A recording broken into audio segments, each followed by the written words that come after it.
सहनावतु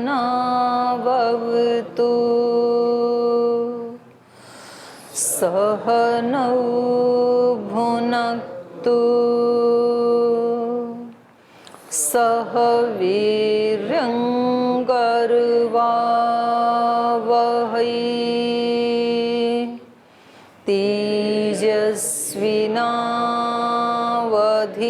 तेजस्विनावधीतमस्तु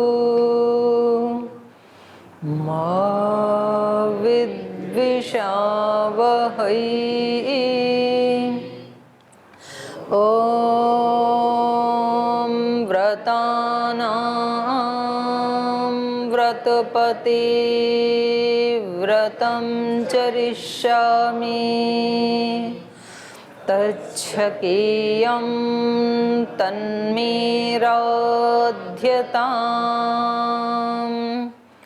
इदमहमनृतात् सत्यमुपैमि। ॐ शान्ति शान्ति शान्तिः।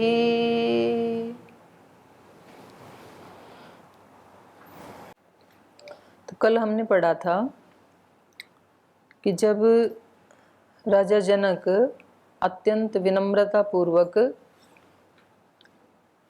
महर्षि वशिष्ठ और विश्वामित्र जी के सामने विनीतता पूर्वक अपनी बात रखते हैं और उनके शिष्य होने का वो संकल्प लेते हैं, आह्वान करते हैं और अपनी नगरी भी उन्हीं की नगरी है, इस प्रकार की बातें करते हैं। तो इससे राजा दशरथ बड़े खुश होते हैं और वो उनको कहते हैं कि आप दोनों भाई असंख्य गुण वाले हैं, माने बहुत सारे गुण हैं आपके अंदर, क्योंकि आप यथा योग्य व्यवहार करते हैं, ऋषियों की तरह से स्वागत सत्कार करते हैं, राजाओं का राजाओं की तरह से करते हैं। तो इस तरह से आपको लौकिक ज्ञान भी है, व्यावहारिक ज्ञान भी है और पारमार्थिक ज्ञान भी है। तो इस तरह से प्रसन्न होकर के वो कहते हैं कि अब हम अपने आवास की तरफ जाते हैं, जहाँ हम रुके हैं, जो भी अतिथिशाला है, और वहाँ पर विवाह से पूर्व जो श्राद्ध कर्म करने हैं उनको करके हम फिर आपसे कल मिलेंगे, ऐसे कह करके वो चले जाते हैं। और उनके साथ में आगे आगे दोनों उनके गुरुजन भी जाते हैं। तो ये हमने यहाँ तक कल पाठ पढ़ा था। तो पीछे के पाठ से कोई प्रश्न है तो पूछ सकते हैं। ओम दीदी जी प्रणाम जी। ये श्राद्ध के बारे में पढ़ रहे थे हम, तो आपने बताया था कि जो श्रद्धापूर्वक उपासना, दान और ब्राह्मण भोज, बड़े गुरुजनों की सेवा है, वो श्राद्ध है। इसमें श्लोक में तो नहीं है, लेकिन इसके हिंदी अनुवाद में एक नांदी मुख श्राद्ध करके इसने बताया। तो इन्होंने पूछा तो तदेव साधना जी ने कोई एक प्रश्न पूछे तो आपने ध्यान नहीं दिया, इन्होंने पूछा था। नांदी श्राद्ध मतलब प्रसन्नता देने वाला, प्रसन्नता देता है ना, दान पुण्य शादी आदि से पहले और ज़्यादा, उसको कहते हैं नांदी श्राद्ध। और कोई प्रश्न हो गया? चलूँ आगे? चलिए। तमा पृष्ट्वा नरपतिं राजा दशरथस्तदा मुनीन्द्रौ तौ पुरस्कृत्य जगामाशु महायशाः स गत्वा निलयं राजा श्राद्धं कृत्वा विधानतः प्रभाते कालमुत्थाय चक्रे गोदानमुत्तमम् गवां शतसहस्रं च ब्राह्मणेभ्यो नराधिपः एकैकशो ददौ राजा पुत्रानुद्दिश्य धर्मतः सुवर्णशृङ्गसम्पन्नाः सवत्सः कांस्यदोहनाः गवां शतसहस्राणि चत्वारि पुरुषर्षभः वित्तं मन्यच्च सुबहु द्विजेभ्यो रघुनन्दनः ददौ गोदानमुद्दिश्य पुत्राणां पुत्रवत्सलः। तो इस प्रकार अपने दोनों गुरुजनों को आगे करके पुरस्कृत्य उनके पीछे पीछे उनका अनुसरण करते हुए वो अपने निवास स्थान को चले गई। और सगत्वा निलयम राजा दशरथ अपने निवास स्थान को जाकर के श्राद्धम कृत्वा विधानतः विधान पूर्वक, जैसा शास्त्र में उसका विधान है उसी प्रकार से श्राद्ध कर्म करके, दान पुण्य करके, प्रभाते काल्यम उत्थाय चक्रे गोदानम उत्तमम। तो पहले उन्होंने कुछ मंत्र जाप आदि जो भी विधान है उस तरह से पूजा आदि की सुबह उठ करके, और फिर प्रभात काल होने पर उत्तमम गोदानम चक्रे, उत्तम गायों का दान किया। तो गोदान की महिमा रामायण काल से ही चली आ रही, आज भी है। आज भी लोग गोदान देते हैं, विवाह शादी में भी देते हैं और वैसे भी देते हैं, गाय का दान करते हैं, अच्छा माना जाता है उसको। तो उस समय भी गाय का दान देना, और आजकल तो कन्या के पिता देते हैं। यहाँ तो दशरथ दे रहे हैं, माने वर के पिता दे रहे हैं। तो इससे ये पता लगता है कि ये मतलब कालांतर में जा कर के और किसी से किसी की मजबूरी का फायदा उठाने के लिए ये रूढ़ी परंपरा बना दी। शास्त्र में तो ऐसा नहीं है, नहीं तो राजा दशरथ को नहीं, जनक को देना चाहिए था। तो ऐसा नहीं है, बल्कि यहाँ पर तो राजा दशरथ दान कर रहे हैं। तो इन्होंने प्रातः काल उठ करके, क्योंकि शायद ये इसलिए कि रुपए पैसे से भी ज़्यादा एक वो हुए हैं सन्यासी स्वामी शरणानंद जी। एक तो प्रज्ञाचक्षु थे, वो अलग हैं, एक और स्वामी शरणानंद जी। तो उनकी जो पुस्तकें हैं तो वहाँ उन्होंने कहा है कि व्यक्ति को पैसे से ज़्यादा महत्व वस्तु को देना चाहिए और वस्तु से ज़्यादा महत्व व्यक्ति को देना चाहिए। रुपए पैसे जो हैं वो किसके लिए हैं? सुख साधनों के लिए ही हैं। रुपए को खा तो नहीं सकता है कोई व्यक्ति, रुपया अपने आप में सुख नहीं देता है। किसी के पास लाखों रुपए हैं, करोड़ों रुपए हैं, तो ना तो उस रुपए से भूख मिटाई जा सकती है, ना उसको खा करके कोई रोग मिटाया जा सकता है। कि कोई धनवान व्यक्ति बीमार हो जाए और वो सीधा ही 2000 रुपए का नोट घोट के चटनी पीस के खा जाए और ठीक हो जाए, ऐसे तो होता नहीं है। उसकी अच्छी दवा लेके ठीक हो सकता है व्यक्ति। तो संसाधन से ही तो मिला ना। तो पैसे से ज्यादा महत्व किसका है? वस्तु का।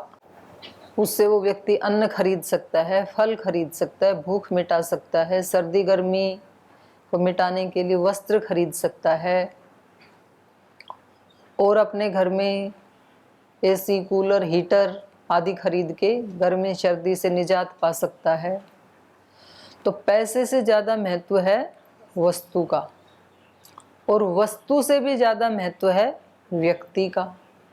एक व्यक्ति के पास 10,000 रुपये हैं, वो 10,000 रुपये में कोई ऐसा इंद्रियों को या शरीर को सुख देने वाला साधन खरीद सकता है।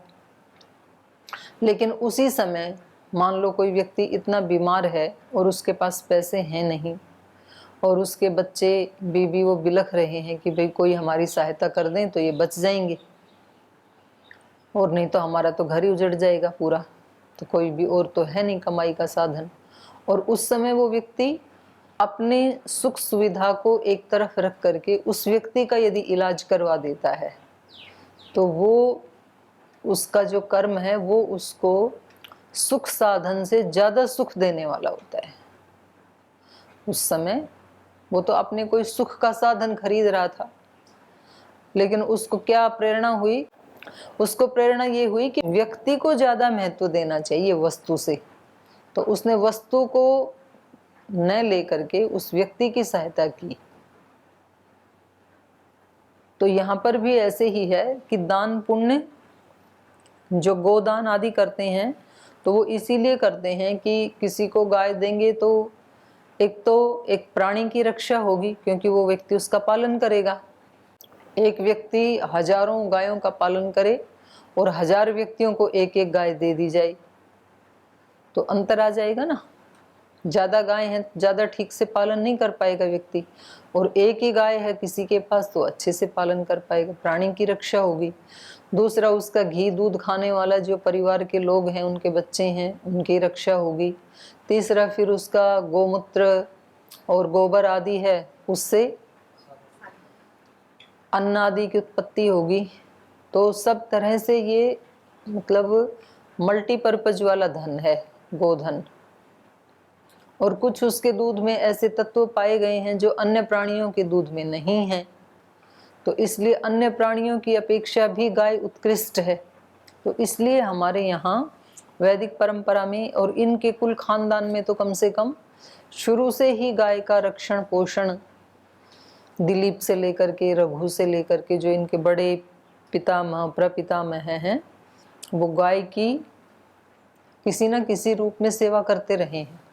दिलीप तो 3 साल तक गाय के पीछे पीछे घूमते रही थी, और जब गाय बैठती थी तो वो बैठते थे, वो सोती थी तो सोते थे, जब वो घास खा लेती थी तब वो खुद खाना खाते थे, तब उनको संतति की प्राप्ति हुई। भगवान कृष्ण को गोपाल कहा ही जाता है, गायों का पालन करते थे। भगवान शिव नंदी को पास रखते हैं। तो जितने भी हमारे महापुरुष हैं जिनको हम अपने आदर्श पुरुष मानते हैं, उन्होंने गाय की सेवा भी की, उसको महत्व भी दिया। उपनिषदों में भी आता है, उन्होंने राजा जनक ने ही जब यज्ञ किया था और एक संगोष्ठी बुलाई थी, तो वहां पर याज्ञवल्क्य 1000 गायों को हाँक करके लेके जाते हैं। तो ऐसा हजारों गायें, लाखों गायें, ऐसे खूब सारा दान देते थे गायों का। तो इन्होंने भी ऐसे ही किया। प्रातः काल उठ करके प्रभाते कालम उत्थाय चक्रे गोदानम उत्तमम, गायों का दान किया इन्होंने। कितनी गायों का दान किया? गवाम शतसहस्रम च ब्राह्मणेभ्यो नराधिपः एकैकशो ददौ राजा पुत्रान उद्दिश्य धर्मतः। शतसहस्रम, सहस्र हजार, और शत मतलब 100,000, 100,000 मतलब 1 लाख। गवाम शतसहस्रम च ब्राह्मणेभ्यः ददौ, इन्होंने ब्राह्मणों के लिए 1 लाख गायें दी। नराधिपः, नरों में जो श्रेष्ठ हैं अर्थात राजा दशरथ। एकैक से ददौ शतसहस्रम, एक एक पुत्र के लिए 1-1 लाख गायों का दान किया। तो 4 पुत्रों की शादी कर रहे हैं तो कितना दान हो गया? 4 लाख। तो देखो श्रेष्ठ लोग होते हैं वो ऐसे डांडी नहीं मारते हैं। आजकल तो लोग बोले 2 बार लोगों को प्रीति भोज कराना पड़ेगा, दोनों बच्चों का साथ ही कर देते हैं, तो एक ही बार हो जाएगा। खर्चा कम करने के लिए साथ करते हैं लोग, तो इन्होंने खर्चा कम करने के लिए साथ नहीं किया था, नहीं तो चारों का मिला करके 1 लाख दे सकते थे। तो इन्होंने कहा नहीं, एकैकसह पुत्रान उद्देश्य, एक एक पुत्र को उद्देश्य करके, माने एक एक पुत्र की मंगल के कामना के लिए उन्होंने 1-1 लाख गायों का दान किया, धर्मतः, धर्म पूर्वक। और वो गायें कैसी थी? 4 लाख गायें कैसी थी? सुवर्ण श्रृंग्यः संपन्नाः, उनके सींग सोने से संपन्न थे, माने कैप लगा दी सोने की उनके सींगों के ऊपर। तो आपको लग रहा है 2-4 तो हम भी ले ही आते उस समय होते तो इतना सोना आ जाता। स्वर्ण श्रृंगः संपन्नः, इससे ये भी पता लगता है कि स्वर्ण आदि पर्याप्त मात्रा में होता था भारत में, आज भी है। मंदिरों में कितना निकला था ना पीछे, उसमें मंदिर में क्विंटलों टनों। और पीछे एक वो जो मर गया, क्या नाम था, गद्दाफी, गद्दाफी नाम था शायद, उसका सब कुछ सोने का, बाथरूम भी सोने का, टोटी भी सोने की, बाल्टी भी सोने की, मग भी सोने का, जो टॉयलेट सीट है वो भी चारों तरफ से सोना उसके ऊपर। बस केवल खाता खाता नहीं था सोना, बेड भी सोने का, सब कुछ सोने का, बेड के पाए भी, इतना ज्यादा सोना था उसके पास। तो यहां भी लग रहा है 4 लाख गायों के सींग को सोने से वो करवाना, प्लास्टर करवाना, उसको कैप लगवाना, तो इसका मतलब बहुत सोना लगा होगा। तो ऐसी थी वो गायें। स्वर्ण श्रृंग्यः संपन्नाः सवत्साः, और सब दूध देने वाली थी। वत्स बछड़े सहित थी, नहीं तो वो उन्होंने किया था ना, वाजस्रवा जी ने, नचिकेता के पिताजी ने, जो घास नहीं खा सकती हैं, पीतोदका, जो पानी नहीं पी सकती हैं, जितना पानी पीना था वो पी चुकी, ऐसी मरी खिरी जो बिल्कुल मरणासन है, ऐसी गायों का दान कर रही थी। तो इससे ये भी पता लग रहा है कि दान हमेशा कैसा करना चाहिए, जो अपने पास है उसमें जो सर्वश्रेष्ठ है, अपने पास जो उपलब्ध है उसमें जो सर्वश्रेष्ठ है वो दान करना चाहिए। तो अपने पास क्या उपलब्ध है, दान तो सभी को करना चाहिए ना। तो अब हर व्यक्ति को थोड़ा सा अपने दिमाग पे जोर डालने की आवश्यकता है, आपको भी जोर डालने की आवश्यकता है। आपके पास क्या है, आप क्या दान कर सकते हैं, और आपके पास जो है उसमें सर्वश्रेष्ठ क्या है, क्या दे सकते हैं आप, क्या है सर्वश्रेष्ठ। जीवन बोला और बोलना।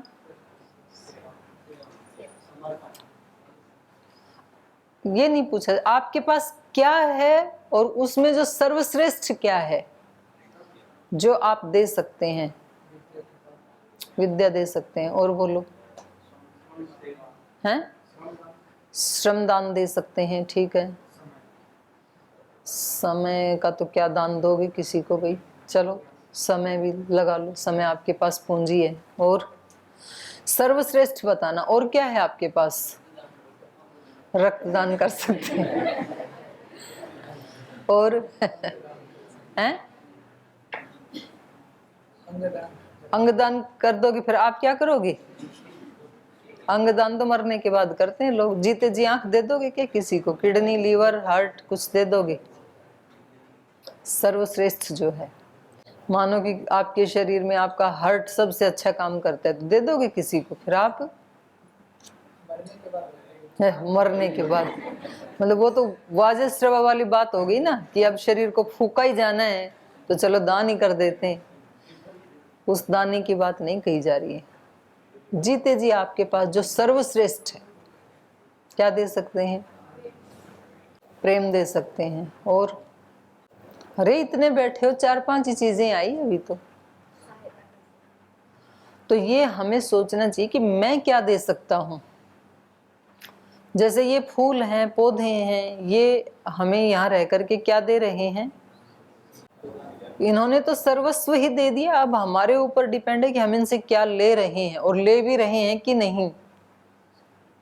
हो सकता है हम उदासीन ही हैं, हमारा ध्यान ही नहीं है कि हमारे आसपास कोई पेड़ पौधे हैं और इनका कोई महत्व भी है हमारे लिए। ऐसे भी हो सकता है, इतनी भी लापरवाही हो सकती है। तो बात यह है कि व्यक्ति को कुछ चीजें नोट करके रखनी चाहिए अपने डायरी में, मोटे अक्षरों में, कि मेरे पास भगवान ने ये चीजें तो दी हैं, ये गुण हैं मेरे पास, तो इनमें से मुझे सभी का ही दान करना है, पर जो सबसे ज्यादा श्रेष्ठ है उसका दिन भर भरपूर दान करना है, खूब दान करना है। तो शरीर सबके पास है, तो शरीर किस में लगना चाहिए दिन भर, किसकी सेवा में, अपनी में कि खुद की, दूसरों की में। हाँ, कुछ तो अपनी सेवा में बोल जी, इसी की करते रहते हैं हम तो दिन भर, और करते ही क्या है, ना पढ़ाई ना लिखाई, इसी को सुलाते हैं, इसी को नहलाते हैं, इसी को खिलाते हैं, इसी में लगे रहते हैं हम तो, इसी को विश्राम करवाते हैं। तो हर व्यक्ति के पास कुछ ना कुछ है, और देने से व्यक्ति बड़ा बनता है, और देने से व्यक्ति पुण्य का भागी बनता है।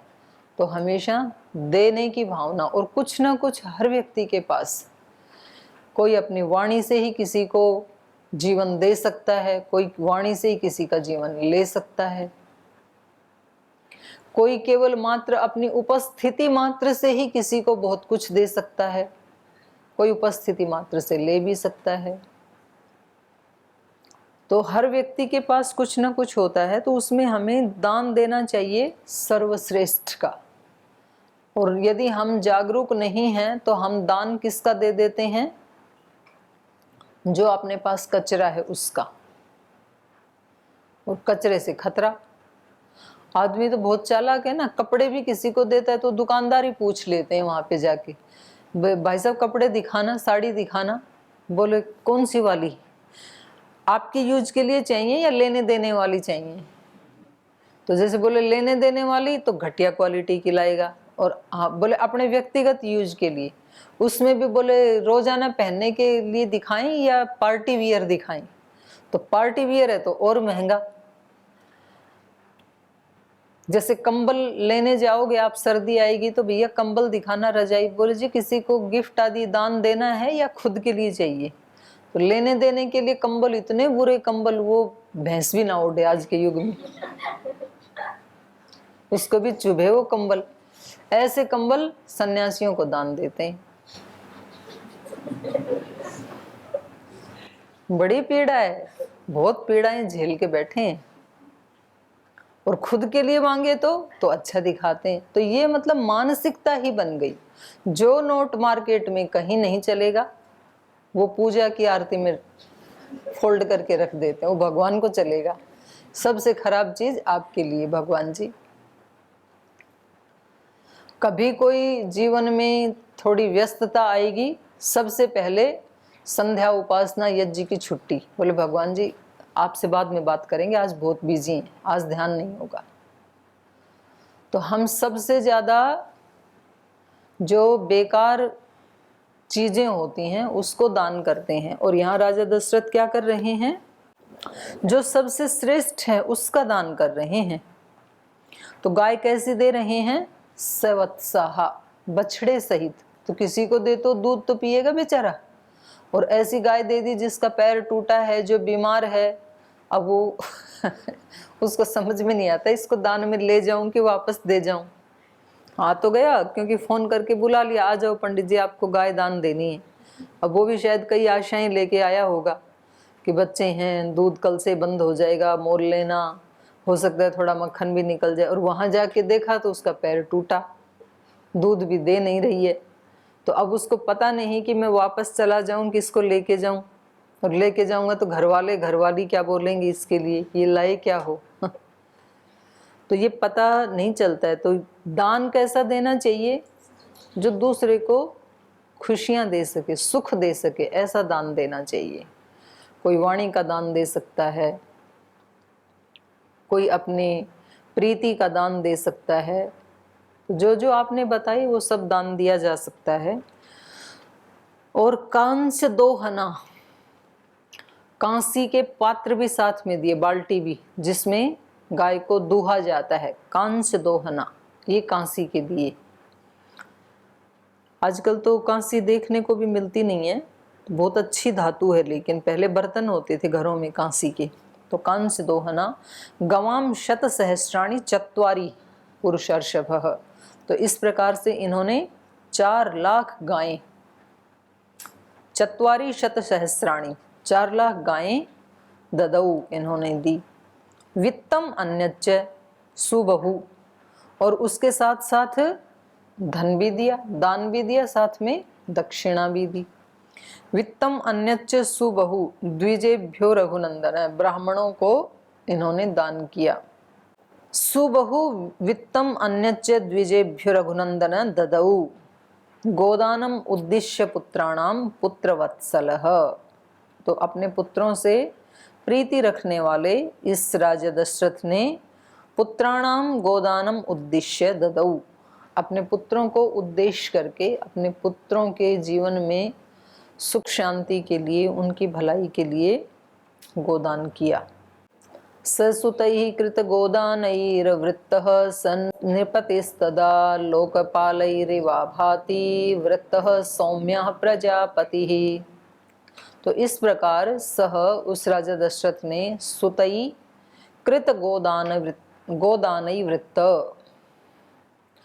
स नृपति तदा, तब राजा दशरथ ने अपने पुत्रों के लिए गोदानई वृत्तः कृतः, ये गोदान वाला जो श्राद्ध कर्म था इसको संपन्न करके, लोकपालई इव भाति, वो कैसे भासवान हो रहे थे, लोकपालई इव भाति वृत्तः सौम्य प्रजापति, ब्रह्मा के समान लोकपालों से घिरे हुए,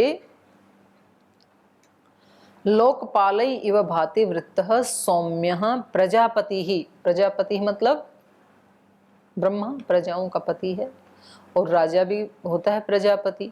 तो वह राजा अपनी सौम्यता से युक्त ऐसे आभासित हो रहे थे जैसे लोकपालों से घिरे हुए ब्रह्मा बैठे हों, क्योंकि उनके पुत्र बैठे हैं ना।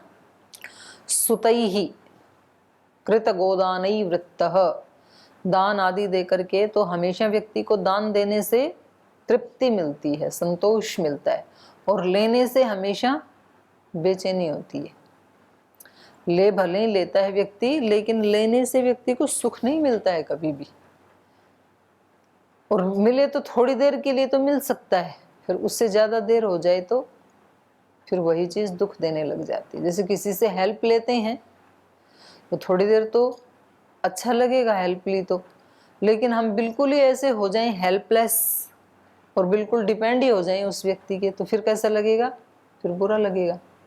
एक दो दिन कोई बीमार हो जाए और कोई सेवा करे तो ठीक अच्छा लगता है, और तब भी इतना अच्छा नहीं लगता है कि मैं ऐसे ही बीमार रहूं और ये ऐसे ही मेरी सेवा करते रहें, ऐसे नहीं लगता है व्यक्ति को। व्यक्ति को लगता है कि मैं जल्दी से ठीक हो जाऊं।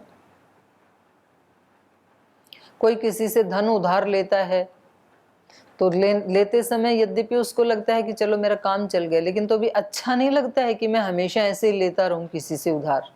उसके सिर के ऊपर एक भार रहता है, और ऋण दे करके मुक्त होकर के वो बड़ा प्रसन्न होता है कि आज मैं ऋण हो गया। तो ये तो लिए हुए की बात है देना, और एक अपनी तरफ से दान देना। आप छोटी चीज भी किसी को देंगे तो आपको तृप्ति मिलेगी देने से। सेवा किसी की करते हैं, लोग जाते हैं, कुछ लोग उनको बताते भी हैं, अच्छी बात है, ऐसी ऐसी बातें तो बतानी चाहिए। कुछ ऐसे जो पंडित लोग हैं वो जाते हैं, वो कहते हैं उनको आप जाके कोढ़ियों की सेवा करना हॉस्पिटल में, तो आपका ये काम बन जाएगा, तो फिर वो वहां जाके करते हैं। और शायद कदाचित ये दान आदि देने का भी जो परंपरा चल पड़ी वो ऐसे ही डरा डरा के दिलवाते होंगे। पहले देना बंद कर दिया होगा लोगों ने। देना तो खुद ही चाहिए ना कुछ ना कुछ, लेकिन खुद नहीं देते हैं तो फिर उनको ग्रह के नाम पर, दशा के नाम पर, पता नहीं किस किस के नाम पर, नक्षत्रों के नाम पे फिर दान दिलवाने की प्रथा चल पड़ी। एक अपने स्वामी जी थे, यहाँ कनखल में रहते थे, अब तो उनका शरीर पूरा हो गया। तो उनसे पूछा एक बार कि आप ये ऐसे क्यों बताते हैं, आपको शनि की दशा लगी है, आपको बृहस्पति है, शुक्र है, और आप ये करना ऐसे आप क्यों बताते हैं, आपको भी पता ही है ना कि ऐसे कुछ तो होता नहीं है। तो उन्होंने कहा कि इसके बहाने से व्यक्ति कुछ जाप कर लेता है, कुछ ध्यान भजन कर लेता है, और कुछ इसका अहंकार थोड़ा सा स्लो डाउन हो जाता है, कुछ दान हो जाता है इसके माध्यम से, तो वो जो इसका देने का भाव है उससे इसका अंदर की उग्रता व्यग्रता कम हो जाती है, और उसी से इसको लाभ हो जाता है, तो इसलिए बताते हैं। तो ये लॉजिक तो ठीक ही है।